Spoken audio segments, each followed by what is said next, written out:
thing out. I like uniform look. See, it was a little crooked. I want that straight. Like we're going to straighten out our country. We're going to straighten out our country, believe me. Wow, this is some crowd. This is a record crowd for this building. I know it's structurally sound. It was built a long time ago. It's good and strong. We need it. Thank you. Thank you, everybody. Thank you. Thank you. So, we had some news today that Biden is not running. And I think he did the smart thing because, frankly, I don't know that he would have won. He wouldn't have gotten the nomination. I don't think he probably would have. And, frankly, I really want to run against Hillary. I really do.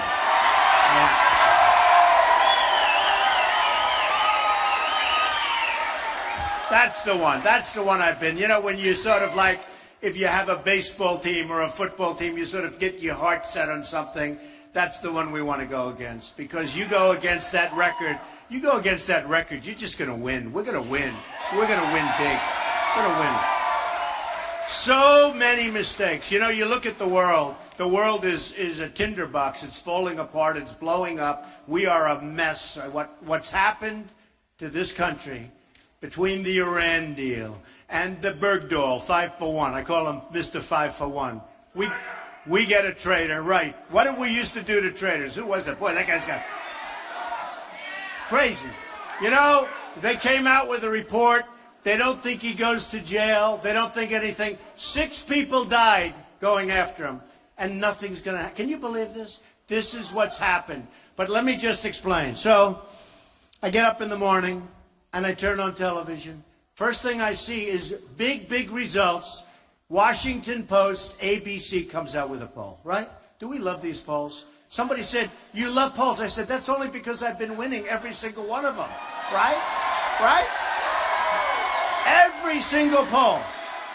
In fact, they were saying for 100 days, today's the 100th day. Look at, I love that guy. Today is the 100th day that we've been number 1 in every single poll. Think of it. And we're increasing our lead, and, you know, it's really been amazing. We've been increasing the lead. But Washington Post today comes out 32% for Trump. And that's, you got to understand, we're talking about 15 people. Used to be 17, a couple have dropped out. They're going to start falling, I think, like flies now. You know, when some of these guys have a 0 for weeks, it's almost like somebody said they do it for their brand. How is that good for your brand? One of them, Pataki, he had a 0 with an arrow going left. That means less than 0. I said, is that a mistake? Is that a mistake?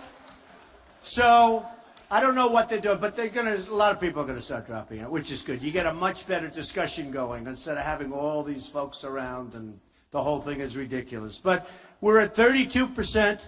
We're leading everybody by a lot. The closest is 10% next. We had another one, Boston Herald in New Hampshire. Just came out. 28%. Second is 16. Think of that. 16. We have, oh, I love this one. And by the way, the people in Iowa, the people in New Hampshire, people in South Carolina first have been so unbelievable. The South Carolina poll is unbelievable, but we'll get to that. Morning Consult. This is the one I love. This is, you know, it's interesting. They do these polls. They take like 300 people. I'm saying, how can you do 300 people? Morning Consult, that's one of the big online polls. 41%, 41, think of that, 41. You almost say, how do you get 41%? Think of it, when you have 15 people. If you had 41% with like 3 people, you have it made, right?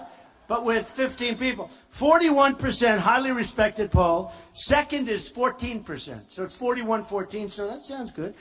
Now, and you know we're winning, very importantly, in Iowa we're winning, and we're winning big. We're winning big. Here's one that I love. Ohio, because I like Kasich. I think he's a good guy. In Ohio, we're 27%, and Kasich is at 12.5. Good governor, good guy, everything. I don't like his view on Common Core. I don't like a couple of his views, which is, you know, but he's a good guy, and he is a good guy. 27%, and Kasich, the governor, the sitting governor, is at 12.5. That just came. Another one that is incredible is Connecticut. big state, Quinnipiac poll, 34-14. 34-14 is second. I love this one. By the way, a couple of the beating Hillary nationwide. Do you love that? That I love. That I love. Beating Hillary in numerous states and very substantially. And one just came out 2 days ago, beating Hillary in the state of Florida, which I love. Which I love. Now, the other thing I love, beating the governor of Florida, beating the sitting senator of Florida, who has the highest, well, think of this, has the highest lack of attendance, we'll say lack of attendance in the Senate. I mean, here's a go. You can't talk about working if you don't go to vote and you're a senator, right? Doesn't that make sense? But in Florida, I'm at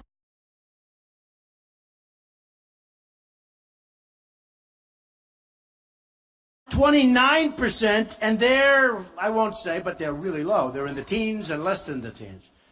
And I tell the story where Rubio actually was a little below, and then he went a little above the governor, and they're in the 12s.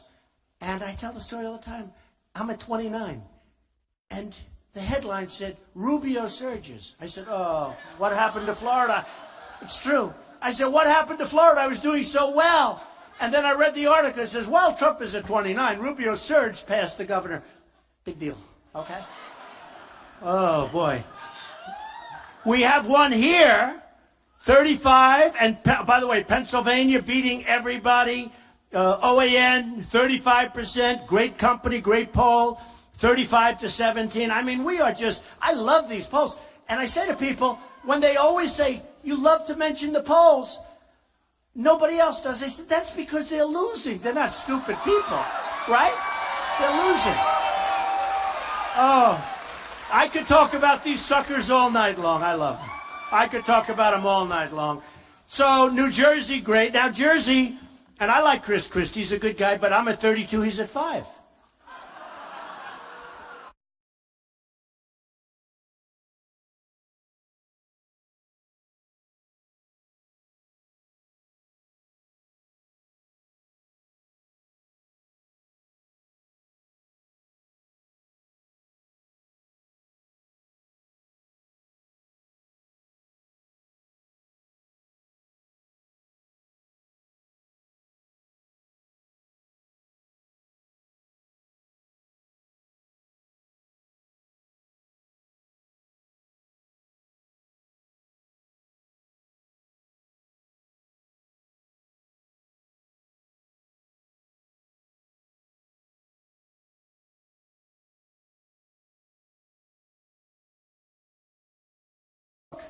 We have to get moving. Political correctness, all of that. We've been hearing about that. I mean, political, it's true. I can't. See now, I love that. If I said that, they're going to be writing horrible stories about me all the time. It's so good that he said it. I love that. Feel free to interject. I love that. I can't, hey, believe me, I'm thinking the same thing. I say, can I say it? Beautiful, good. And I didn't tell you to do that, right? You know, the word Christmas, I was saying Christmas. I love Christmas. Do we love Christmas? You go to Macy's and you go to these stores. Macy's was very disloyal to me, by the way. You know, their little conflict when I started talking about illegal immigration, they thought it might not be politically correct. And now they don't sell my ties anymore. Big deal. They were very disloyal, very disloyal. And by the way, I know one thing. They wish they didn't do that because they would be selling more ties right now. Okay, not a big deal. But, you know, you got to find out. You have to find out who are your friends, who's loyal, who's not loyal. I love to find things. It's like a testing period. But when I mentioned the words illegal immigration, I was hit so hard by the media. Like Rush Limbaugh said, he's never seen anything like it. It was unbelievable. He used the word incoming. I've told you this. He used the word incoming. And I know what he meant because there has never been anything like it. And then they found out I was right. They found out I was right.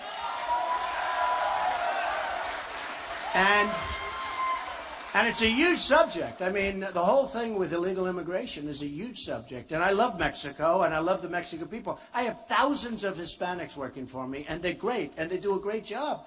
And I'm winning in polls. Nevada just gave me the poll. Not only am I winning in Nevada, I'm winning with the Hispanics in Nevada easily against everybody. You know what I love? A poll came out the other day that I'm winning 25%. Think of this. As a Republican. As a Republican. It's unheard of. Usually it's 7%, 5%, 4%, 9%. 25%, you know what I'm going to say? African American. They say if you get 25% African American, the election's over. You're going to win the election. No, it's true. It's true. And my relationship with the African Americans, my relationship with Hispanics, you watch, I think I'm going to win with Hispanics because they know what I'm going to do. I'm bringing back the jobs. I'm bringing from China. I'm bringing back from all over. We're bringing back the jobs. But we have to stop the nonsense where our people are so grossly incompetent. Our leaders, our representatives, our negotiators are so incompetent that it makes you just sick to think. I mean, think of these deals. I mentioned the Iran deal. Who would do a deal like this? Who would do a deal like this? Where they're saying Obama. You know, you have the greatest straight men of all. This is the greatest. These guys, and so far I've only heard the guys. I haven't heard the women. But so far I've had 3 guys. They are right on. I like the women better. Okay. Boy, they are right on cue. These people are fantastic. But who would negotiate deals like this? I mean, why and where and how does it happen? So I have great relationships with foreign countries. I'm doing deals. I do deals all over the world. We do great. We built a great company. You know, they said he wouldn't run. And, you know, it takes guts to run. It really does. It takes guts. It's not easy. It's not easy. But they all said he wouldn't run. And I looked at it last time. Romney let us down. He should have won that election. And he let us down. I mean, pure and simple. He choked. He choked. What happened? He went away for a month before the election. He starts building a garage for 9 cars in California. I said, couldn't you have done that, like, you know, after the election? You had to do that. And they had a picture. Remember the 9-car garage? That wasn't so good. That doesn't play well for the election. But something happened to him. And I backed McCain. And that I understand. But he had a hard time with that one because lots of bad things were happening. And I backed Romney. And that's one that should have been won, and he failed. He failed us. Very simply. And I'm not happy about it. And this time I said, I'm not going to let it happen again. I'm going to do it myself, right? I'm going to do it myself.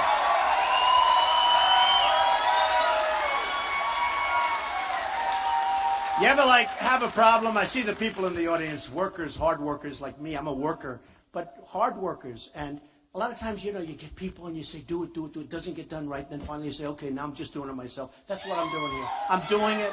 I'm going to do it myself. I'm spending my own money.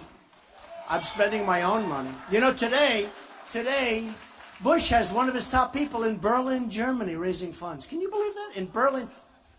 What are we going to give to Germany for this? Remember this. All of these people that are putting up money, all of them, they're getting a lot for it. I know these people better than I know anybody. The lobbyists, I've hired many of them. Some are great. Some are very talented. They get whatever they want. They give millions and millions of dollars.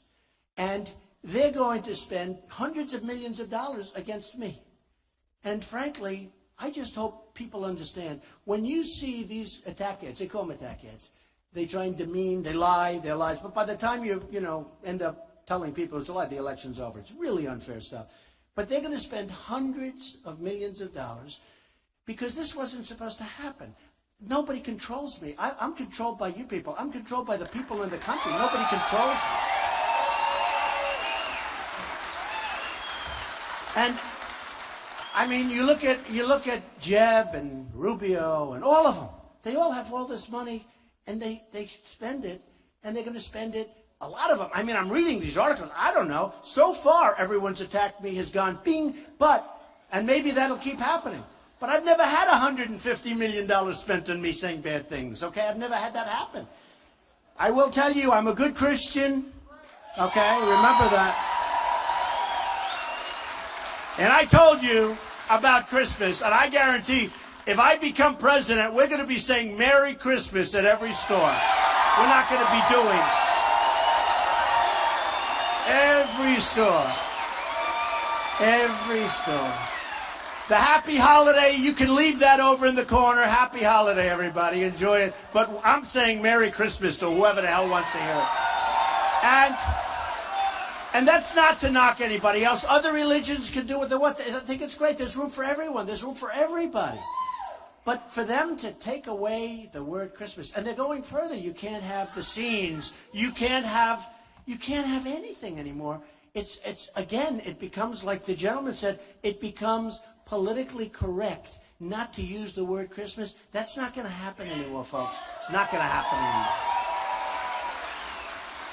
But when I tell people I'm Presbyterian, everyone says, "You got to be kidding. Are you really?" They like me more. It's always a nice thing to say. Usually I bring up the communion picture and I bring up so I love it. I actually walked on the stage last time with a Bible. People liked me much better. And it was my Bible signed by my mother with my address on it.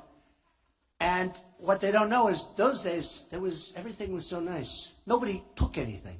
Today you need addresses on things. You know, it's a little different. It's a little different out there. So we're going to do things differently. Here's one that I'm so happy about. Look, who is going to be the next president? Who's expected to win? Look at those charts. How beautiful. No, look at that. 42% say Donald Trump is going to win. Okay? 42%. 42%. Oh, I love it. Because we can do so much. We can do so much. So just to finish, hundreds of millions of dollars is out there. It's a terrible system. We have a terrible, complex system. Nobody even knows what it represents. The laws are so complicated. Nobody has any idea what it's all representing. But tremendous amounts of money are up there, and it's going to be spent, and it's going to be spent unfairly. It's going to be spent, I mean, it already is. It's being spent, you know, and I'm doing something different. Now, the last time I was in Iowa, we had a tremendous crowd like this, and I said to the crowd, "Do you want me to spend money?" Because I feel badly. You know, when people want to give tremendous amounts of money and I'm turning it down, that hasn't been my history. You know, I don't turn down money. My whole thing was I take all of the money. But I said to the crowd, supposing I took everything and they put money in packs and they put money all over the place, and supposing I took it and I promise I won't do anything. They all stood up and said, don't do it, because they understand it. They understand. When somebody gives $5 million to Hillary, or $5 million to Jeb, who is doing very poorly in the polls. I just looked at this poll, 5%? I think I'm going to stop talking about him. I sort of thought he was like going to be sort of a favorite. He's not doing so well. Who should I start talking about? I'm going to have to start hitting somebody else. I don't know. Maybe Rubio. Well, Rubio I talk about it. Look, I always say, I have never seen a young person sweat like Rubio. Do we agree? I've never seen. He drinks more water. It's like he's like a machine. Drinks water, sweats, pours, gives a speech. Remember the State of the Union? He gave the retort. And he said, And you know, it was bad if he had a glass. But this was a bottle of like Mountain Dew or something. It's on national, and I said to my wife, I said, did that just happen? And then I think about, like, think of Putin. Pretty tough cookie, right? Who's the best to deal with Putin? Trump or Hillary? I mean, give me a break. And I say to people, yeah, I mean, can you imagine Jeb or Putin? Oh, would that be easy for Putin? Putin is, you know, he's drooling, okay? He's drooling because he wants it so bad. But anyway, I think Rubio, so I'm saying, you have to be cool. You have to really be cool. And Putin's sitting, and Rubio's going to meet him. And Rubio walks in, and he's sweating, and he's pouring down. Putin's going to look at him and say, what the hell's wrong with this guy? It's true. He's not a good poker player, right? He wouldn't be good at poker. Hey, look, I'm sure he's a nice guy. I really don't know him, but I'm sure he's a very nice person. But we're beyond nice people. And I think I'm a nice person. I think I am. I'm a nice person. A woman said to me at a rally where we had, I think 9,000 people. It was incredible. It was in New Hampshire. She said, Mr. Trump, I'm voting for you. I love you. You're really the guy. You know. But do you think you're nice enough to be president? And I said, this is an election. Enough. We have enough. We need people of extraordinary competence, and we have them in our country. We have them in this room. We have people that are negotiating trade deals with us and for us that are political hacks. They're ambassadors. They're nice people. Some aren't nice people, but they're not talented at what they do. I have the greatest business minds in the world because we have them in this country. I don't want to have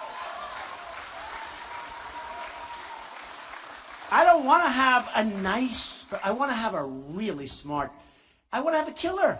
I don't care. I want to have people. With China, we're going to lose almost $400 billion this year in trade. Think of it. That's our trade imbalance. I said, do me a favor, find out what's the imbalance. Almost 400 billion. It's been that way for many years. How long can you keep doing this? And you want to trade with China? It's impossible. And you people know it because you deal with it. From Iowa, you deal with it. And you know that. It's very hard. And when it comes to us, they send their stuff in. When it comes to us, we go that way. Taxes, tariffs. They don't like to use the word tax. They call it a tariff. And some of the tariffs are so onerous you can't do business. A friend of mine is a great manufacturer. He can't deal with China because they charge him so much. Now, I don't knock China. I have my tenants from China. I have people buy apartments for $35, $40 million in Manhattan from China. What am I going to dislike them? I like them. The largest bank in the world is a tenant of mine from China. I mean, I respect them. I wish our leaders would be able to do the same thing. I'd be so proud if our leaders could take those deals and make them great deals, even good deals, even break-even deals. What would it be if instead of having an imbalance of $350 billion, we broke even? Do you know? Do you know what that would mean? Do you know what that would mean for our country? Do you have any idea what that would mean, the kind of numbers we're talking about? Somebody said, you can't do that. It's going to take... I saw proposals from some of the candidates we're running against. They want to balance the budget within the next 25 years. I said, excuse me? 25 years? 25 years? What are you talking about? What are you talking about? We have people that just don't get it. They don't have it. You know, it's like a great athlete. They have great athletes. For some reason, Dan Gable, great wrestler. Right? Right? I watched him for so long. He went, I think it was like 189 and like practically like nothing. But whatever it is, I mean, nobody even knows. He works hard, but a lot of people work hard. But some people have the same thing with business, same thing with negotiation. I want to have the greatest negotiators. I know most of them. I come from an area of great negotiators. It's called Wall Street. I want these tough guys. Seriously, I want to put them to work for us. They don't want any money. They don't want money. I'm getting calls, you know, now that I'm leading all the time, all these guys are calling, the biggest guys, the best. Some good, some not so good. Some want to get involved. Carly, I wouldn't want. I mean, what she did to that company, I'm not interested in Carly, to be honest with you. But no, seriously, I have the best negotiators in the world calling. Carl Icahn, great. He's made a fortune. He doesn't want money. He just wants to do it. I say, Carl, handle China. Good, I'll do it. Guess what? Lots of good things are going to happen, folks. Lots of very good things. But we have great people, and we don't use them. I always say, in Japan, we have Carolyn Kennedy. What does she know? And you know the story. Has anyone heard the story about Carolyn Kennedy? Right? From 60 Minutes. I was on 60 Minutes the other night. By the way, my stablemate was Putin. Right? And they got the highest ratings they've had in a long time, 60 Minutes. So I'm taking full credit for that. I'm not giving them none. They had a huge rate. And then I'm doing Saturday Night Live next week. That's going to be good. Better watch. You better watch. It'll be interesting. I did it 11 years ago. The Apprentice hit number 1, and they said, would you do Saturday? And here I am doing it again. And this time, so it's been, you know, I mean, it's been an amazing period of time. But we need our best people. And I tell the story about Carolyn Kennedy. People love the story, but it's true. It was on 60 Minutes. She came in, and they're doing a profile of her because she's the ambassador to Japan. And they come in, and they have the cameras on her, and they say, how did you get the job? Well, I didn't have anything to do. And by the way, a friend of mine said he actually went to the tape, and he said, your imitation is almost exactly right. So I'm, you know, saying it's pretty much right. Well, I came in, you're fired. Fired. I came to the White House, you know, she's obviously very close with Obama. I came into the White House, I said, I'd love to help out. Is there anything I can do? Very nicely, very meekly, very nice. And my daughter likes her, so she has to be a nice person. You know, Ivanka, we love Ivanka. I could have her do some negotiating for us, believe me. Ay, ay, ay. She is tough. She is tough. But she's good. She's got a great heart. But Carolyn Kennedy comes up and she goes, well, I said, do you have anything for me to do? I have just nothing to do. Do you have anything to do? They said, would you like to be the ambassador to Japan? She goes, really? You mean that? She couldn't believe it. So now she's the ambassador to Japan, and they have her on 60 Minutes where she's being wined and dined by Abe, who's a killer. You know, he's a great leader. He's the best leader Japan's had in a long time. They're doing big devaluations of their currency. They're killing us. They're killing us. And she's a negotiator. I don't want that. I want Carl Icahn. I want Henry Kravis. I want these guys. I want the right people. I want the right people. I don't want that. With Japan, last year, $70 billion. This is in 1 year. How do you lose $70 billion and then say, oh, let's have dinner, let's have dinner. They come over, we give them a White House fret. We give them a beautiful White House dinner. With China, they come over the other day, and we have this beautiful tent on the lawn. They put a tent. You know why? They turned down my offer. You know I offered to build a ballroom. You know that. I offered to build a ballroom. And I called up the Obama administration, spoke to a very nice guy, David Axelrod. I like David Axelrod. No, but it's okay. Got to speak to somebody, right? But I spoke to David Axelrod, and I said, David, you know what? I see you have tents, and it's not even safe. You know, it's cloth. It's not good. I said, if you want, we'll get 5 of the top architects only in the United States. We're not interested in a foreign architect for the White House. Do we agree? Makes sense, right? We'll get some great architects, and we're going to design 5 ballrooms, big ones. It's going to cost me $100 million to do it properly, like I'm doing at the old post office site, which is going to be great. We're going to design 5 ballrooms by 5 different architects, put all your people in charge. I will pay for it 100%, and we'll get just the right. We'll go out to the critics. We'll get one that everybody loves. We'll put them together. We'll do whatever we have to do. It'll be so beautiful. It'll be great. I never heard from them. Nobody ever called me. Nobody ever called. I was going to give them a $100 million gift. More. I would have spent more, although I can probably do it for much less, to be honest with you. I'm good at that. Good. Believe me, I'm good. But I never heard back from David. He never called me back. He never called me back. And I said, sort of, I didn't mind. You know, I don't mind saving $100 million or something. But I said, I was just in this mood. I said, you know, it doesn't make sense. You have these big state dinners, and they're in tents. And I guarantee you, the guy that owns the tent, because I don't think it's owned by the White House folks, meaning us. The guy that owns the tent is making a fortune, okay? Can you imagine? There's no negotiation. How much is it? Well, that'll be $3 million so that we can, oh, that's okay. You know, the tent is rotted out. It's old. It's falling down. It's worth $10. Probably gets a fortune. You know, I'll tell you now, this is a story that they deny, but I don't deny it. So, you know, in the Capitol, the Rotunda, they're doing a big scaffolding job, right? My real estate friends would love this, because to me, now they're denying it, so let's assume they're correct, right? But I think I talked them into it. So I heard they were going to take, I have pretty good authority. You know, I'm building a big, big building on Pennsylvania Avenue, the old post office. And how did I ever get that property? The most sought after property. How did Obama get it to me? Everybody wanted it, including the Pritzker family. That's a good negotiator, right? And I got it for the right price. I didn't overpay. But here's the thing. It's going to be a great hotel. It's going to be fantastic. It's going to be great. But, so the Rotunda, they put this unbelievable scaffold. It's been up there for about 2 years. They got to fix up they got a point. You know what point is? Fix it up, bing, bing, bing. 10 minutes later, you take it down, it's finished, right? So they have the scaffolding up. Beautiful job. Cost millions of dollars, millions. But they're worried that they won't make the inauguration because they don't want to have the scaffolding up for the next president, which hopefully is going to be me. Wouldn't that be great? Wouldn't that be great?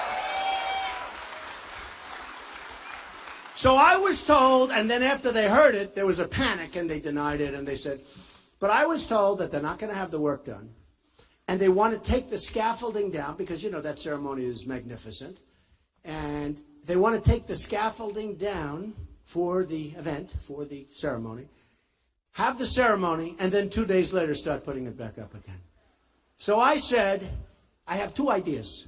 Number one, if you can't do it, leave it up. I'll be okay with it. Okay? Leave it up. Don't take it. Please. Please. Don't take it down. It's amazing what these photographers can do. We can erase it for $2, right? They can erase it. Take the scaffolding off. But even if you leave it. But I said, do me a favor. Don't touch it. Just leave it. But I have a better idea. Have them work faster and get it finished. Wouldn't that be great? You know? Okay? Let them work faster and get it finished. So they deny it. They said, oh, no, it'll be done in time. I guarantee you it wouldn't have been. And I have it from a very good source. It would not have been. But now I'll bet you because of what I've been doing, because I've been using that and I've been telling people about that, and people find it terrible. I think they'll probably get it done. I can imagine what they're paying in overtime. Wouldn't that be terrible? Okay, let me check out that bill. Oh, these contractors, the money they make, the money they make. So we're a country with 93 million people out of the labor force. I mean, you know, we've got 93 million people. Many of those people want to work. They can't. And then we hear, yes, the unemployment rate is down to 5.2, 5.3. I'll tell you what, if it was really 5.2 or 5.3, I probably wouldn't be up here tonight. And if I was, there'd be three people in this room instead of thousands. There'd be 3 people. So we have 93. And if you really superimpose, I was always pretty good at this stuff, you could very well have, I mean, you could have a 30% unemployment rate, real rate. I'm talking about a real rate. You know the story, you look for a job, you keep looking. 3 months later, you say, I can't do it anymore, I can't look, I got to take a rest. You go home, you stop looking. You're now considered statistically employed. And the reason that is because it's for politicians. They always want to look good. What does that have to do with unemployment? So I think you have actually an economist and a very smart guy 2 weeks ago said the real number is 42%. So let's say that's high. But let's say it's 30 or 25 or 20 or 15. One thing we know, it's not 5.2, 5.3. Got 100 million people close. We have 50 million people in poverty and with no hope of getting out because there's no incentive, there's no drive. We're run by the great divider. He divides everybody. And I thought actually when Obama won, I thought that he would be a unifier. One thing I thought. I said, I don't know if he's going to be good. And I would love him to be a great president. By the way, I'm speaking again, I would love him. If he would be a great president, I'd be very happy. I don't mind staying in my business, running my business, having fun, doing what I'm doing. I would love him. I know it's not nice to say I'm Republican, I'm conservative, I don't want to say.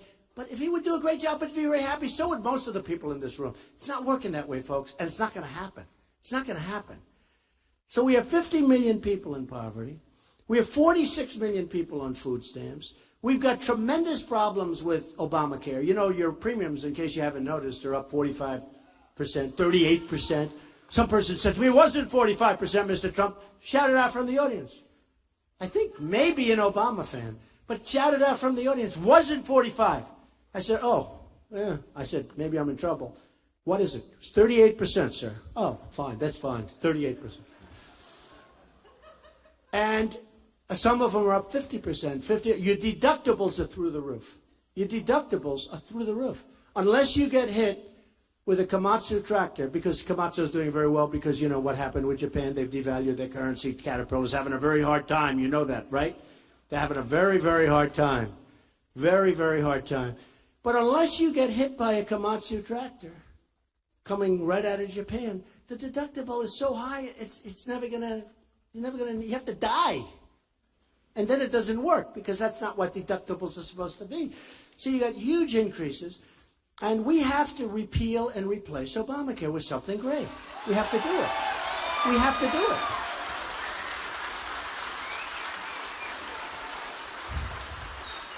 A country isn't a country unless we have a border. Do we agree? We're going to have a border, and people are going to come into the country, but they're coming in legally. They're not coming in illegally. They're coming in legally. And we're going to build a wall. It's going to be a great wall. It's going to be a wall that really is effective. Walls do work. You can look at Israel. You can look at different places. Walls do work. But you can't have walls that are fences this tall. Did you see the picture? Did you see the picture in Time magazine a couple of weeks ago where they're driving drug trucks over a little wall? They built ramps. And the trucks are going over back and forth carrying drugs and things. I mean, what are we? What's going on? What's going on? We have tremendous drug traffic coming into this country. And they just come in unabated. I mean, it's just unbelievable. And we allow it to happen. We're going to have a wall. We're going to have a great wall. And Mexico's going to pay for it. And remember I said that. Just remember I said it. And just so you understand, I love Mexico. I love the Mexican people. I respect the Mexican leaders. But they're much smarter than our leaders. Much smarter. They're getting away with murder. They tell me that. They tell me that. China. I have the richest people in China. They're friends of mine. They tell me everything. Of course, now they're not being so open. Now, I was only kidding a year ago. They didn't know I was running for president. It's true. They didn't know I was running for president. But Mexico, if you don't think they send people in, Kate, beautiful Kate from San Francisco, shot in the back by a man that was pushed in my opinion, pushed in 5 times, maybe 6 times, maybe 8 times. Nobody even knows. But he wasn't supposed to be here. And he shot her in the back. 3 weeks ago, you had a woman raped in California, a 66-year-old woman, a veteran. And by the way, we're going to take such great care of our veterans because they are treated so badly. So badly. We're going to build our military stronger than ever before, so strong that nobody's messing with us. Nobody. Nobody's messing with us. And we're going to take care of our veterans, who, by the way, are not treated as well as the illegal immigrants. They're treated better. The illegal immigrants are treated better. They're treated better. So we're going to change things. And we're going to change them so fast. And we're going to change them so good. And you're going to have victories. You're going to have so many victories. When was the last time, and I say it, I love saying it because it's so sad, but it gets the point across. We don't have victories anymore. We don't win anymore. When was the last time we won? We lose to China, to every place. I mean, does anybody come from any exotic country? Because I guarantee we lose to them too. We lose to everybody. But you look at Japan with the cars, they just pour off these massive boats. I was in Los Angeles 3-4 weeks ago. I never saw ships this big. And cars are just pouring off the ships, pouring off like the they're going so fast. Boom, boom, boom. No tax, no nothing. Not going to happen anymore. It's not going to happen.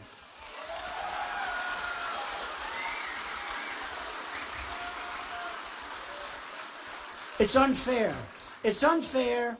It's incompetent. You don't even know. I mean, some people think there's evil intention because how can anybody be that stupid? I don't think it's evil intention. I really don't. I mean, I know people in this room think it's evil intention. But how can they do it? How can they allow it to happen? We give them beef, Japan. And then they send the beef back, which is not good for the quality of the beef, by the way, back and forth. And you people know it because you do trading. And you do it's so hard. They don't want our product. And yet we take their product, no tax, just come on in. I tell the story, and I love this story, and I could use different because there's so many different companies I could use. You know, in Tennessee, a big car factory was going to be built. They decided to go instead, as you probably have heard, to Mexico. Big, big, massive plant. In Nabisco, I have some property, a beautiful property in Chicago. Nabisco's moving its plant out. They make Oreos. They're moving its plant out of Chicago. They're putting it in Mexico. How does that help us? With our trade deals, our brilliant trade deals. We're losing everything. We're losing our jobs. The one I love to talk about is Ford, though. They're building a $2.5 billion factory. $2.5 billion. You know what that is? It's a one-story building. You know what two and a half means? You're going forever. It's massive. They're going to sell cars, trucks, and parts. And they're going to sell them into our country. Now, they're taking and they're going to close places in Michigan and all over the country. And I don't want that. And I said, supposing I was president, I can tell you what I do. But now take Hillary. Let's say she's president. Do you think she's even going to know that it's happening? She's not going to know. And if she thought it were wrong, she's not going to have a clue. Look, nothing but trouble. She's not going to have a clue. But take Hillary. So she says, you know what, that's no good. We're losing all these, you know how many plants that is to build $2.5 billion, one big monster plant? That's a lot of jobs, and they're not going to us. So Hillary would say, well, we don't like that. I don't want it. She would be hit by the lobbyists. She would hit immediately. She would be hit by Ford lobbyists. She would hit by Ford special interests and Ford donors and people that own Ford stock. And within 10 minutes, she'd say, oh, it's okay. I'll be hit by people, but they won't even call me because they don't have a chance. It's over. It's over. It's over. It's over. And I would tell the people at Ford, I don't want you to do that. I don't want you to close your plants. I want you to build new plants. You don't have to have the old ones. And I don't care. It can be anywhere, but it's got to be in the United States. And if you're not going to build them, then we're not going to allow cars and trucks and parts to cross the border with zero tax after what we've suffered through. We're not going to allow it. We're not going to allow it.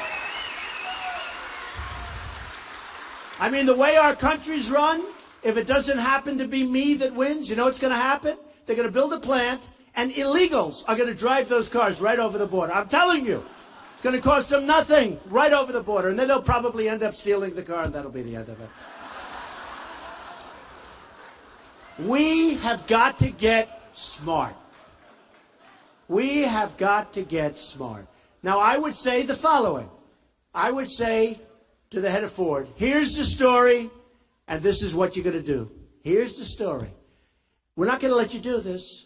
We want you to build, but if you don't want to, that's okay. We're charging you a 35% tax. Okay, we're charging it. By the way, I'm a free trader. I believe in free trade. I don't want to be isolated. I believe totally in free trade. But I say, this is what we want to do. I want something out of it. We don't get anything out of it. Even, by the way, the Keystone Pipeline, you know what?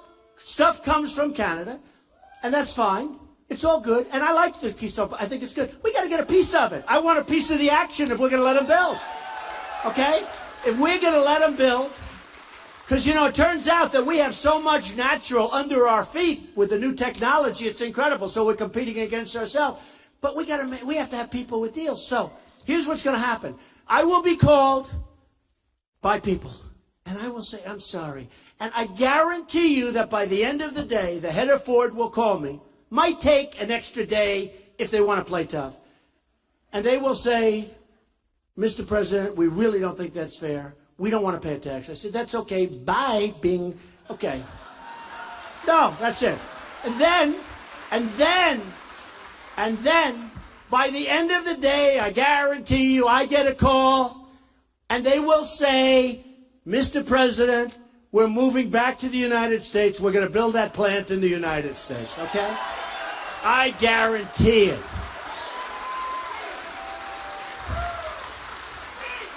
And by the way, that one's so easy, I wouldn't even waste the time of my negotiators to be it. That one's too easy, okay? That one, believe me, is so easy. Same with Nabisco. And again, Mexico, great. I just don't want them taking all our business. You look at what happened to New England. I mean, the business that poured out of New England. With all of that happened, the business that poured out is unbelievable. You see factories all over the place. Some are converted to apartments and they're converted to other things, but the apartments don't bring in the rate. That's for sure. We need jobs. We don't need apartments. We don't need apartments. I have apartments. We need jobs. We need production. We need factories. We need our jobs back. Now, China, they devalue their currency.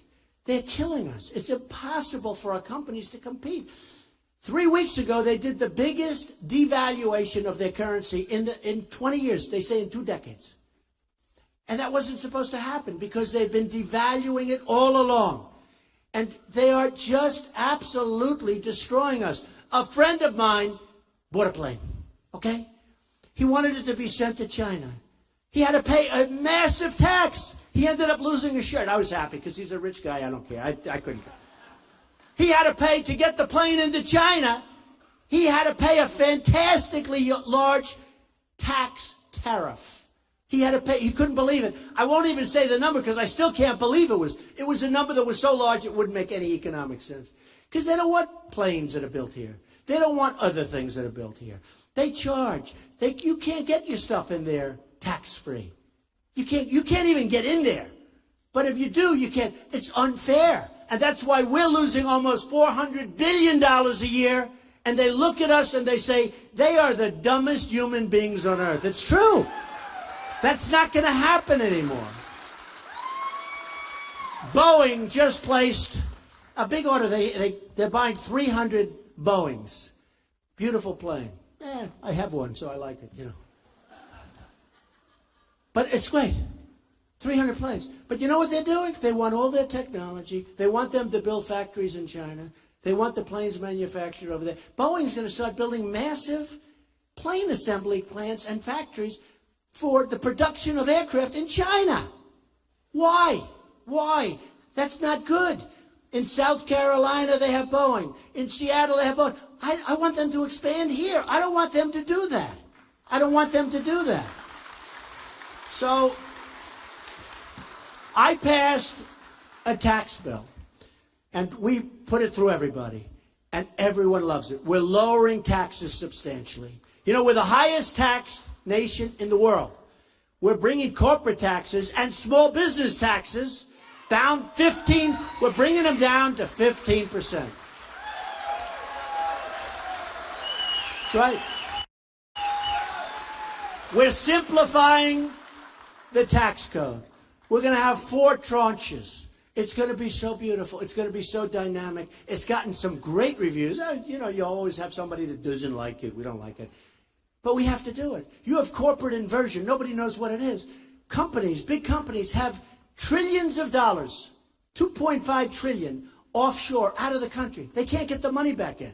And to show you how paralyzed Washington is, the Democrats and the Republicans want to bring that money back. That's been going on for 4 years. They can't pass the bill. Everybody agrees. I mean, they want to bring the money back. It's too complicated and it's too expensive because the tax is so high. I want the money to come back. It's part of what I'm doing. And that money, trillions of dollars. Now, the $2.5 trillion, I think, is a low number. Nobody even knows what the number is. It's massive. But a lot of companies are going to be leaving the United States to go get that money. They are going to now move out of the United States. And these are big, strong, powerful companies with thousands and thousands of jobs. And they're also going to get a better tax deal. So they're going to Ireland and they're going to lots of different places. And it's called corporate inversion. It's going to be the biggest problem unless we have competent leadership. And the amazing thing about this one is everybody agrees. But they can't get it signed. They can't get a deal. And they all agree. And this is what we have. We have total gridlock in Washington. We have people that just don't have it. They shouldn't be doing it. And you know the amazing thing, and you've seen it, people get elected, and they're strong, and they're tough, and they go to Washington, and they're very conservative, and we're going to get rid of Obamacare, and we're going to get rid of this and that, and we're going to bring the money back into... And they go to Washington, and all of a sudden they're in this gorgeous building, maybe even nicer than this one. They're in this gorgeous, beautiful columns, the beautiful ceilings, everything's so beautiful. They look at their wife or they look at their husband and say, oh, this is incredible. We've made it. Look at this. And they become nothing. They get elected. They get elected to make things right. And they get to Washington and they become, he said it, wimps. They become, something happens to them. Something happens to them. So they want to stay there. You know what happens? They get good at getting reelected. That's all they care about. One thing I can tell you, I get to Washington, it's not going to happen to Trump. Not going to happen to Trump. It's not going to happen to Trump. So we're going to take care of women's health issues. You know, women have lots of issues where they have the tremendous health care issues, tremendous, that people don't even talk about. We're going to take care of women and women's health care issues. We're going to take care of so many different things. We are going to make our country rich again. We have to make it rich. Somebody said to me, but that's not really nice to say rich. Well, unless we're going to, right, we owe $19 trillion. We're third world. You look at our airports, our roads. You look at everything. We're third world. I go to Qatar. I go to these places, these incredible exotic places. I see airports. We don't have anything in our country like it by a factor of 10. You see airports in Dubai. You see airports in China. You see airports in Saudi Arabia. You've never seen anything like it. We come home, we land at LaGuardia with the potholes in the runway. It's true. They say you can't land, sir. They're fixing the potholes. It's true. It's a disgrace. We used to be emulated. We used to be the ones that people would look up to. We have the greatest resources. What we have is the people. We have really smart people. We have great people. We don't use our best people. We don't use them. But the bottom line, and I think the reason, and you know what? We have a full packed house tonight, thousands of people. But honestly, everywhere I go, and I don't know it's me. I think it's not me. I hope it's not me. It's the message. There's a movement going on. There's actually a movement going on. It's a strong movement. It's a strong movement. You know, they used to call it the silent majority. It's not silent. It doesn't work. The term doesn't work. Because I have seen, I go to Dallas. Okay? Mark Cuban calls. Good guy. Calls me, do you want to use the stadium for the Mavericks? Yeah. When? I call, it's a Thursday. We go there on Monday. We have 20,000 people. We had 35,000 people in Mobile, Alabama. We had 20,000 people in Oklahoma. Every place we go to in Iowa, we're packed. You know that. People standing outside trying to get in.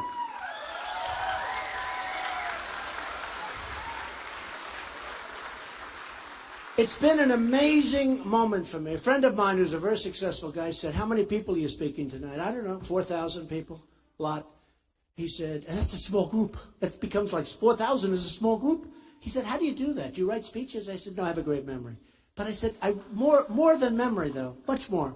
I have a heart. I know what we have to do. I don't need teleprompters to tell us what we have to do. I don't need it. You know?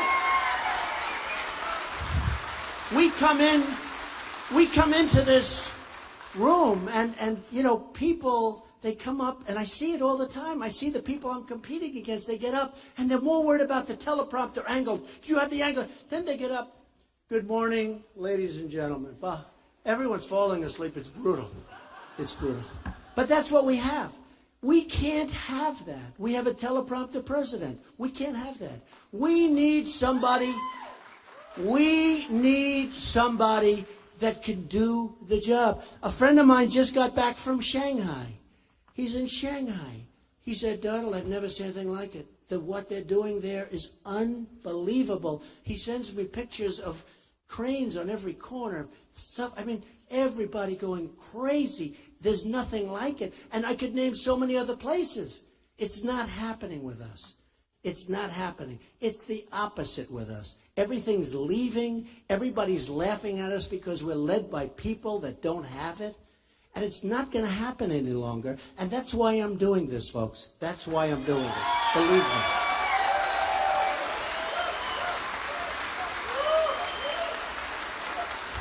And I will tell you, I will be the greatest jobs president that God has ever created. That I can tell you. That I can tell you. God will be very proud of me because he wants good. I will be the greatest jobs president that God has ever created. And I mean it so much. It's so easy. You know, in one of the polls, actually a CNN poll, they did all these things. And I was #1 in leadership and jobs and this and that. And I said, why? Those are important things. We will do something that's going to be so spectacular. Now, I always say, and the whole theme of what I'm doing is make America great again. Again.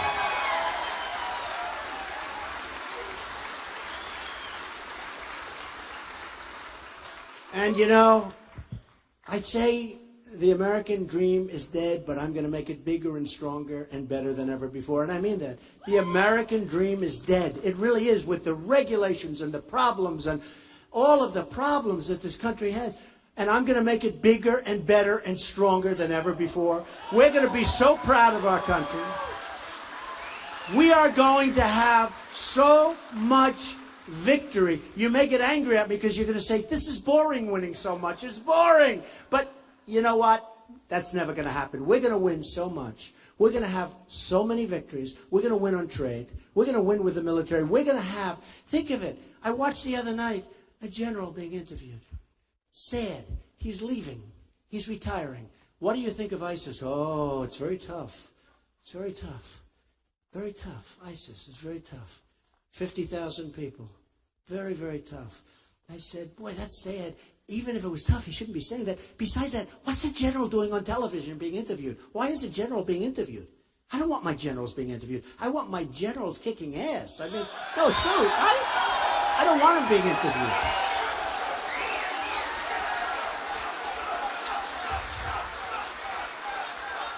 I will find the General Patton, or I will find the General MacArthur. We have them. We have them. They're probably not politically. Remember, we got rid of, I won't use his name, we got rid of a very good general because he was too rough, and he used foul language, and he was rough, and his men all loved him. You know who I'm talking about, right? Right. He was a rough guy. That's what we want. I want smart. Number one, smart. But we want tough. We want people. So when I see, as an example, President Obama, we will be leaving Iraq. We should have never gone in all fairness, okay? We spent $2 trillion, thousands of lives, wounded warriors who I love all over the place. We got nothing. We took nothing. Remember I said, look, you shouldn't have gone in because you destabilized the Middle East. But now if you're getting out, keep the oil. You know where's the oil now? Iran and ISIS has the oil. Remember they said how mean I was because I said keep the oil? Remember they said, everybody, all the pundits, the great geniuses on television, well, Trump will run, but he won't do very well. He should be out within 1 week. Well, you know, I've been on top a long time, folks, a long time. But these same geniuses, these same pundits, I call them the talking heads, right? These same pundits on television, they said, well, you know, you can't keep the oil because this is a sovereign country. It's Iraq. Iraq is a sovereign country. It's broken up. Nobody knows what the hell. There is no Iraq. You know what's happening to Iraq? Iran is taking over Iraq because we were so stupid. We ruined it. And what happens now, Iran goes over, takes the oil, takes all the resources, takes everything. We get nothing. Now they go into Syria with Russia. We're sitting here like a bunch of dopes. We're run by people that are totally and grossly incompetent. It's not going to happen anymore. It's not going to happen anymore.